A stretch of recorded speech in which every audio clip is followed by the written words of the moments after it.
I'm saying, wait a second. Who is that guy? Who's 42? It's Lano Hill. He is the backup safety, and I don't even know why he's in the game because he doesn't play a lot of snaps. He played a grand total of about, 12 snaps yesterday.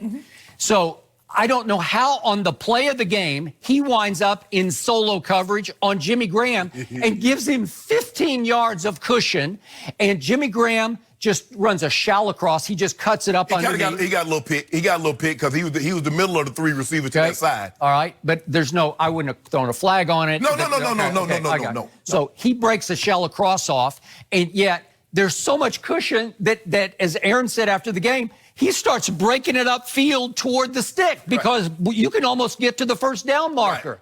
And Aaron's got 5 people coming against him, although Clowney, who is their best pass rusher, they zone blitz him, so he's supposed to drop back into the passing lane, and he doesn't do anything. He just stands at the line of scrimmage and is in no man's land.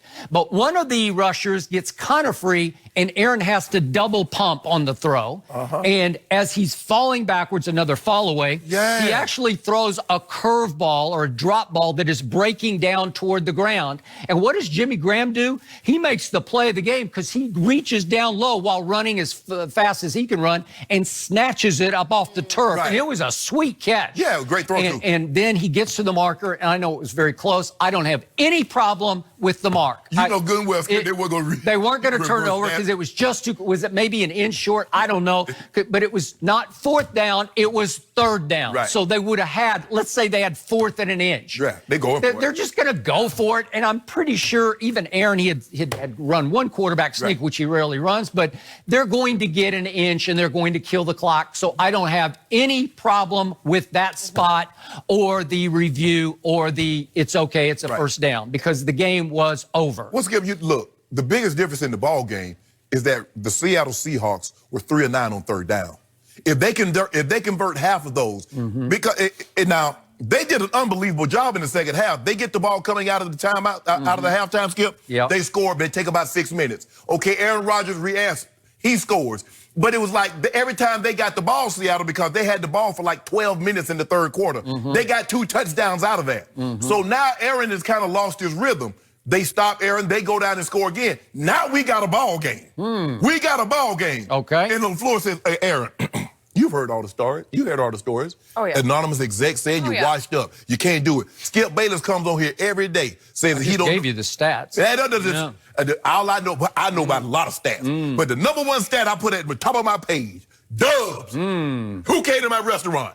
Who came to my restaurant? Okay, so I want to point out one more time before we leave this alone that on the 2 key plays of the game made by Aaron Rodgers, the defenders were Ugo Amadi and Lano Hill. Both of them backup safeties. I just want that to be clear. That's what Seattle wound up doing on those 2 players. This is what Thank you. Skip, hold up. Help me. Now we can go to the next topic. No. We can't go. But see, why do you do that? Now, see, when Tom Brady mounted this comeback against this isn't about Tom Brady. No, but I'm saying yes, but it is.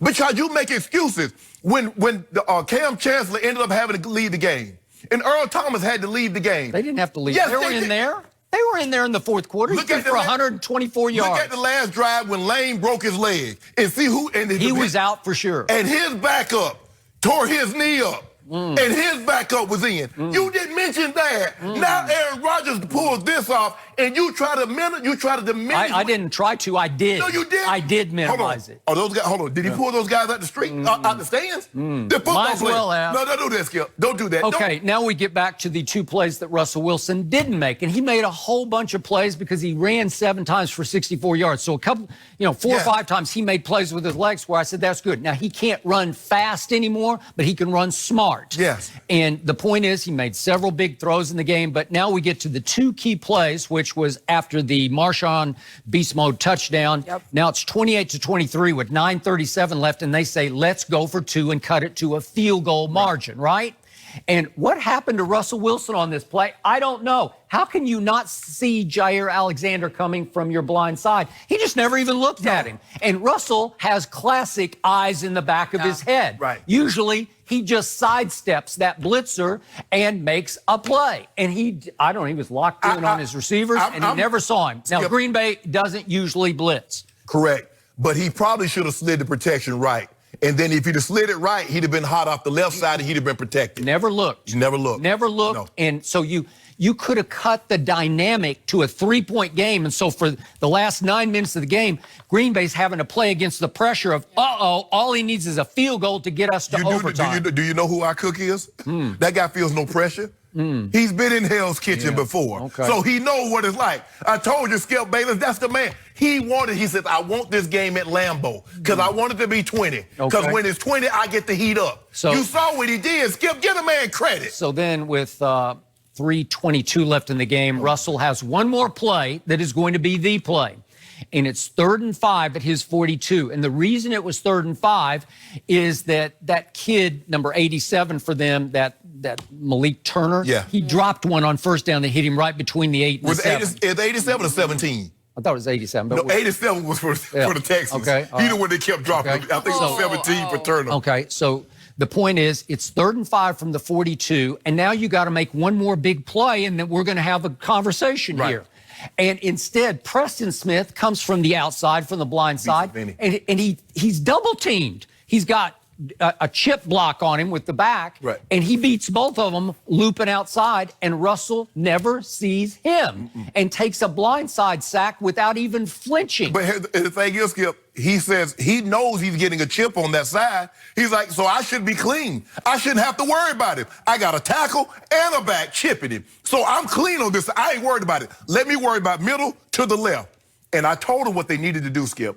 I don't know what the scouting report was, but for some reason, they kept letting Russell get outside. Well, if you make everything a scramble drill, Russell will pick you apart. You better make him, some guys, Skip, look, I'm not saying that he can't throw from the pocket, because he can, but he's more dangerous outside of the pocket. Okay, so on those two key plays of the game, the 2-point and the 3rd and 5, he doesn't escape because he never even sees what's about to hit him. So he doesn't even have the eyes on the side of his head to see the blind side. Yes, but you had to, Skip, in that situation, and I called for it.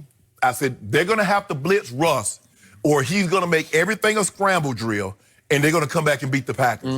And lo and behold, what they do. I said, on these 3rd downs, Aaron Rodgers is your best player. I'm going to put the ball in your hands. Aaron delivers. And what did he do? So I thought the best player on the football field last night was one Devontae Adams. Because how about the 40-yarder that he caught for a touchdown? Who threw it? Aaron Rodgers, I think he threw it a little offline because you should have led him to the sideline on it because the DB is going to the sideline and he has to pull up short and stop cold and catch it. But guess what? He got to reverse field and just cut up underneath the DB for a touchdown. That's how you run a route. You see him run that route, Jenny, he put that thing on him, did 3 steps to the pole, and sit it down, then come back up out of there. No, I ain't going to release you to the sideline because I don't want you to run out of bounds. I'm going to hold you up, let you face him up. I think it was just a little off target, and it worked. And he faced him up. It was Aaron's night. And you know what he won the right to do? He won the right to go back to San Francisco to right the wrong. And you know what the wrong was? It happened week 12, November 24th on a Sunday night. Soon after my Cowboys had lost at New England, I was a little bit unfocused on this game. So all I kept doing is looking up, and San Francisco was scoring again and again and again. And it got to 37-3 was the final in that game. And Aaron Rodgers had a QBR of 9 on a scale of 0 to 100. And what about this one? That was the worst of the week. I want that back. So 9, and he threw for a grand total against the 49ers, 104 yards. That was 3.2 yards per attempt. That is pitiful. That is pitiful, Skip. Woo. But all year long, Matt LaFleur and the Packers have asked Aaron Rodgers to be somewhat of a game manager. And here we are in the playoffs. Aaron, we don't need you to manage the game. We need you to win the game. Aye, Captain. So I'm thinking, gee, can Aaron Rodgers in an NFC championship game, if he's still the guy you say he is, can he outplay? Wait a second. I haven't finished my question. Can he outplay Jimmy Garoppolo in an NFC championship? Well, sure he could. If he's that guy, you should be able to go win this. This is what happens. This is what they do. Now, they hide behind anonymity and says he's lost it. He's no longer the guy. He wins the game. But if he loses in San Francisco, see, I told you. What about Tom Brady? Is Tom Brady still the guy? He lost. This is about Aaron Rodgers. Tom Brady's not in the playoffs anymore. That's what you just told me. Why, if he's that guy, why is he not in the playoffs? If Tom Brady is what you say, why is he not there?